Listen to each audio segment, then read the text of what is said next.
এই সরকারের চরিত্র দেখবেন, বিশেষ করে বিএনপি, তারা কথা দিয়ে জনগণের সাথে প্রতারণা করে। তাদের জন্ম হয়েছিল যে গণভোটের মধ্য দিয়ে, সেনা শাসনের মধ্য দিয়ে তাদের উত্থান হয়েছিল, এরপরে গণভোটের মাধ্যমে তাদের বৈধতা হয়েছিল। এই সরকারি পরবর্তীতে এসে এখন তাদের চরিত্র হচ্ছে গণভোটের রায়ের বিপক্ষে তারা অবস্থান নিচ্ছে। আমরা তাদের চরিত্র এর পূর্বেও দেখেছি। যদি তারা একই চরিত্র বজায় রাখে তাহলে জনগণ তাদের অধিকার তারা প্রয়োগ করেছে, গণভোটের যে রায় তারা দিয়েছে সেই রায় বাস্তবায়নের জন্য আবার জনগণ রাস্তায় নামবে। আজকে এই সেমিনারের মাধ্যমে আমরা হয়তো কিছু মানববন্ধন, গোল টেবিল বৈঠকের মাধ্যমে প্রাইমারি পর্যায়ে সরকারকে কনসার্ন আমরা জানাবো। তারা যদি এই বিষয়গুলোকে মাথায় না নেয় তাহলে আমাদের যে কার্যক্রম বাকি থাকে, অর্থাৎ রাজপথের আন্দোলন, সেই রাজপথের আন্দোলনেই আমরা নামবো ইনশাআল্লাহ।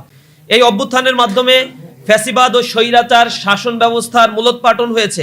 রাষ্ট্র পুনর্গঠনের একটি নতুন সম্ভাবনার দ্বার উন্মুক্ত হয়েছে। অভ্যুত্থান পরবর্তী সময়ে সার্বজনীন রাজনৈতিক দাবি ছিল রাষ্ট্রীয় কাঠামোর আমূল পরিবর্তন করা, এমন মৌলিক সংস্কার এখানে আনয়ন করা যার মাধ্যমে ভবিষ্যতে কোনো ব্যক্তি বা দল পুনরায় ফ্যাসিবাদী চরিত্র অথবা ক্ষমতার একচ্ছত্র আধিপত্য গ্রহণ করতে না পারে। অর্থাৎ এই আন্দোলনের কেন্দ্রীয় লক্ষ্য ছিল ক্ষমতার বিকেন্দ্রীকরণ, প্রাতিষ্ঠানিক জবাবদিহিতা এবং সাংবিধানিক ভারসাম্য প্রতিষ্ঠা করা। এই গণ আকাঙ্ক্ষাকে প্রাতিষ্ঠানিক রূপ দেওয়ার লক্ষ্যে জাতীয় ঐক্যমত কমিশন গঠিত হয়, যেখানে দেশের বিভিন্ন রাজনৈতিক দল ও নাগরিক সমাজের প্রতিনিধিরা অংশগ্রহণ করে।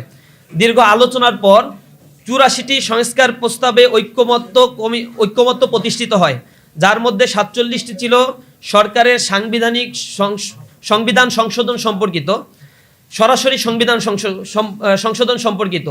এই প্রস্তাবসমূহ 2025 সালের 17 অক্টোবর রাজনৈতিক দলসমূহের অংশগ্রহণে আনুষ্ঠানিকভাবে স্বাক্ষরিত হয়ে জুলাই জাতীয় সনদ হিসেবে আত্মপ্রকাশ করে। জুলাই সনদের প্রস্তাবগুলো রাষ্ট্রীয় ক্ষমতার কাঠামোকে পুনর্বিন্যাস করার লক্ষ্য বহন করে।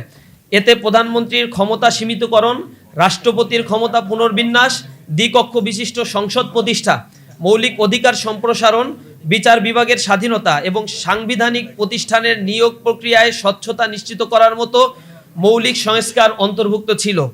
এই সনদের বাস্তবায়ন নিশ্চিত করার লক্ষ্যে 2025 সালের 13 নভেম্বর রাষ্ট্রপতি জুলাই জাতীয় সনদ সংবিধান সংশোধন বাস্তবায়ন আদেশ 2025 জারি করে।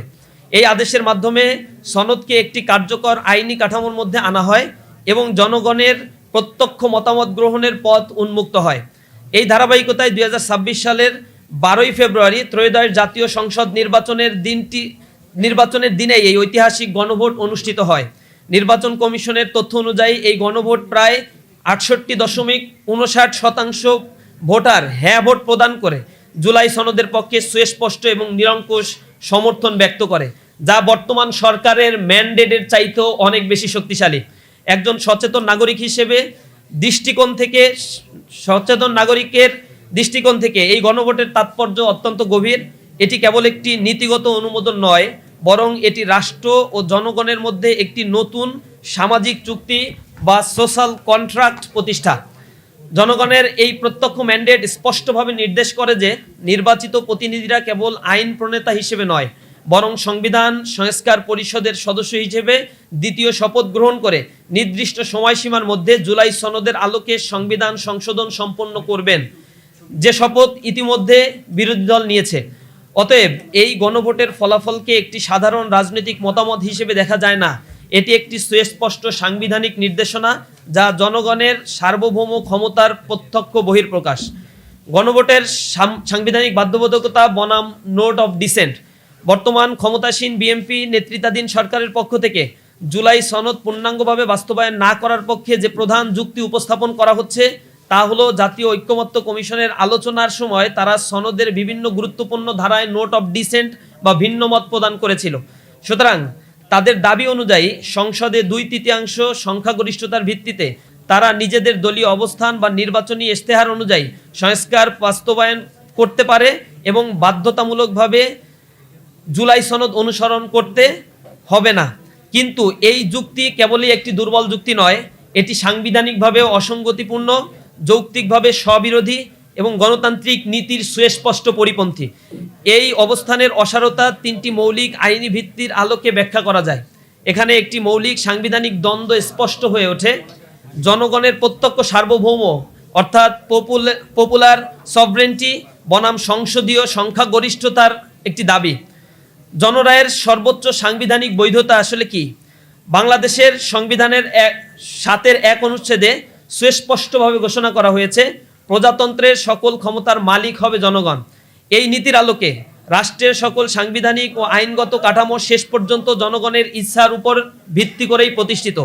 যখন কোনো দলিল, এই ক্ষেত্রে জুলাই সনদ ও তার বাস্তবায়ন আদেশ, সরাসরি গণভোটের মাধ্যমে জনগণের সামনে উপস্থাপিত হয় এবং বিপুল সংখ্যাগরিষ্ঠতার মাধ্যমে অনুমোদিত হয়, তখন সেই অনুমোদন একটি সাধারণ রাজনৈতিক সমর্থন নয়, বরং এটি একটি প্রত্যক্ষ সার্বভৌম ম্যান্ডেট। প্রায় 68.69% ভোটারের হ্যাঁ ভোটের আইনি তাৎপর্য হলো জনগণ জুলাই সনদকে তার সামগ্রিকভাবে গ্রহণ করেছে। এই গ্রহণযোগ্যতা কোনো খণ্ডিত বা শর্ত সাপেক্ষে অনুমোদিত নয়, এটি একটি পূর্ণাঙ্গ অনুমোদন। ফলে পরবর্তীতে কোনো রাজনৈতিক দল বা সংসদীয় সংখ্যাগরিষ্ঠতা এই ম্যান্ডেটকে পুনর্ব্যাখ্যা বা সীমিত করার ক্ষমতা রাখে না। সাংবিধানিক তথ্য অনুযায়ী যখন প্রত্যক্ষ গণভোটের মাধ্যমে জনগণের মতামত প্রকাশিত হয়, তখন তা একটি উচ্চতর নরমেটিভ অবস্থান ধারণ করে, যা দলীয় ইশতেহার বা সংসদীয় সিদ্ধান্তের উপরে প্রাধান্য বিস্তার করে।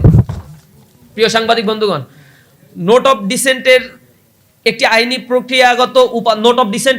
প্রক্রিয়াগত একটি উপাদান, যা মূলত খসড়া প্রণয়ন ও আলোচনার পর্যায়ে রাজনৈতিক দলগুলো মত পার্থক্যের ক্ষেত্রে নথিভুক্ত করা হয়। এটি কোনো চূড়ান্ত বা বাধ্যবাধকতামূলক আইনি অবস্থান নয়। যখন একটি খসড়া দলিল, তার মধ্যে এই ভিন্ন মতগুলো অন্তর্ভুক্ত ছিল, সরাসরি জনগণের সামনে গণভোটের মাধ্যমে এটি উপস্থাপিত হয় এবং জনগণ সেটিকে অনুমোদন করে, তখন পূর্ববর্তী সকল প্রক্রিয়াগত আপত্তি বা ভিন্ন মত স্বয়ংক্রিয়ভাবে আইনিভাবে গুরুত্ব হারায়। অর্থাৎ এই গণভোটকে কেবল একটি জনমত যাচাই প্রক্রিয়া হিসেবে দেখা যাবে না, বরং এটি একটি পূর্ণাঙ্গ রেটিফিকেশন প্রসেস, যার মাধ্যমে জনগণ খসড়া সনদকে চূড়ান্ত বাধ্যতামূলক রূপ প্রদান করেছে। এই সিদ্ধান্তের ফলে পূর্ববর্তী নোট অফ ডিসেন্টগুলো কার্যত তামাদি হয়ে যায়। এই প্রেক্ষাপটে এই ধরনের গণভোট উদ্বুদ্ধ ম্যান্ডেটকে একটি নন ডিরোগেবল ম্যান্ডেট হিসেবে বিবেচনা করা যায়, যা কোনো রাজনৈতিক বা আইন প্রণয়নকারী কর্তৃপক্ষ দ্বারা হ্রাস বা পরিবর্তনযোগ্য নয়। অতএব কোনো রাজনৈতিক দল পরবর্তীতে নোট অফ ডিসেন্টের দোহাই দিয়ে গণভোটের অনুমোদিত একটি দলিলকে খণ্ডিতভাবে বাস্তবায়ন করতে চাইলে তা সরাসরি জনগণের ম্যান্ডেটের বিরোধিতা হিসেবে বিবেচিত হবে। এক্ষেত্রে আমরা দেখছি সরকারের বর্তমান যারা রয়েছে, তাদের বিভিন্ন ক্ষেত্রে স্ববিরোধী কিছু মতামত তারা ব্যক্ত করছে। বর্তমান সরকারের আইনমন্ত্রী অন্তর্বর্তীকালীন সরকারের সময় রাষ্ট্রের প্রধান আইন কর্মকর্তা হিসেবে তিনি অ্যাটর্নি জেনারেল হিসেবে দায়িত্ব পালন করেছিলেন। সেই সময় তিনি জাতীয় ঐকমত্য প্রক্রিয়ার অংশ হিসেবে জুলাই সনদ বাস্তবায়ন আদেশ জারি এবং সেই আদেশের উপরে গণভোট আয়োজনের পক্ষে আইনি পরামর্শ প্রদান করেছিলেন। এমনকি তিনি মত দিয়েছিলেন যে নির্দিষ্ট সময়সীমার মধ্যে যদি সংবিধান সংস্কার পরিষদ জুলাই সনদ বাস্তবায়ন করতে ব্যর্থ হয়, তাহলে গণভোটের রায়ের ভিত্তিতে তা স্বয়ংক্রিয়ভাবে কার্যকর হবে। অর্থাৎ তিনি এখানে একটি পিউনিটিভ মেকানিজম যুক্ত করার প্রস্তাবও তিনি করেছিলেন। কিন্তু ক্ষমতায় এসে এই একই ব্যক্তির দ্বিমুখী চরিত্র আমরা জাতির সামনে স্পষ্ট দেখেছি। আমরা দেখেছি স্বরাষ্ট্রমন্ত্রী তিনি ঐকমত্য কমিশনে এসে জুলাই সনদের পক্ষে সকল প্রকার আলোচনায় অংশগ্রহণ করেছেন এবং গুরুত্বপূর্ণ ফ্যাক্টর হিসেবে তিনি ভূমিকাও রেখেছিলেন। গণভোটের পক্ষে তার দলীয় প্রধান ভোট চেয়েছিল, কিন্তু এখন তাদের দ্বিচারিতা জনমনে আতঙ্ক এবং আশঙ্কা সৃষ্টি করে রেখেছে, যা রীতিমতো উদ্বেগের সৃষ্টি করেছে বর্তমান বাংলাদেশের প্রেক্ষাপটে। সুতরাং আমরা স্পষ্টভাবে বলতে চাই, কোনো তাত্ত্বিক বিশ্লেষণ, সাংবিধানিক ব্যাখ্যাকে সামনে নিয়ে এসে এই জুলাই বিপ্লবকে প্রশ্নবিদ্ধ করে জাতির সামনে এই জাতীয় প্রতারণা করা থেকে বর্তমান সরকারকে বিরত থাকতে হবে। এরই প্রেক্ষাপটে ইসলামী ছাত্র শিবির কয়েকটি বিষয়ে সুস্পষ্ট দাবি উত্থাপন করতে চায়।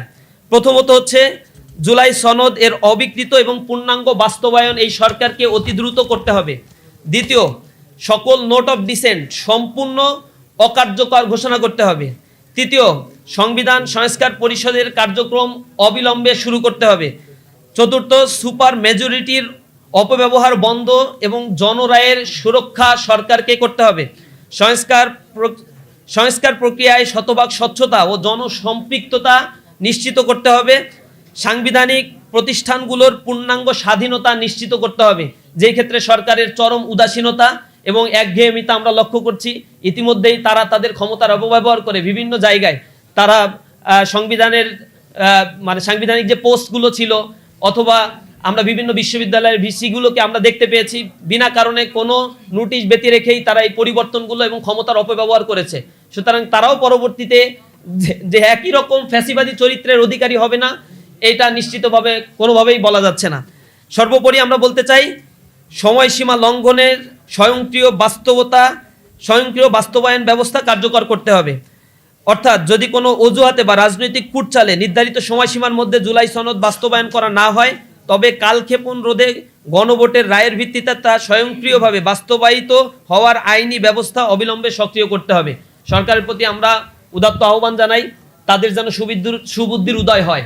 এর পূর্বে 1996 সালে তারা তত্ত্বাবধায়ক সরকার ব্যবস্থা নিয়ে এরকম গড়িমসি করেছিল, অথচ তাদের সরকারই গঠিত হয়েছিল তত্ত্বাবধায়ক সরকারের উপর ভিত্তি করে।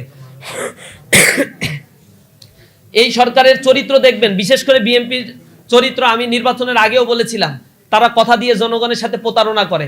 তাদের জন্ম হয়েছিল যে গণভোটের মধ্য দিয়ে, যে একটি স্বৈরশাসন মানে সেনা শাসনের মধ্য দিয়ে তাদের উত্থান হয়েছিল, এরপরে গণভোটের মাধ্যমে তাদের বৈধতা হয়েছিল। এই সরকারি পরবর্তীতে এসে এখন তাদের চরিত্র হচ্ছে গণভোটের রায়ের বিপক্ষে তারা অবস্থান নিচ্ছে। তত্ত্বাবধায়ক সরকারের বিরুদ্ধে তারা অবস্থান নিয়েছিল, তারা সরকারের রায়ের বিরুদ্ধে অবস্থান নেওয়ার পরে জনগণ যখন আবার রাস্তায় নেমেছিল তখন তারা আবার তত্ত্বাবধায়ক সরকার ব্যবস্থা দিয়ে নির্বাচন করে তারা তখন পরাজিত হয়েছিল।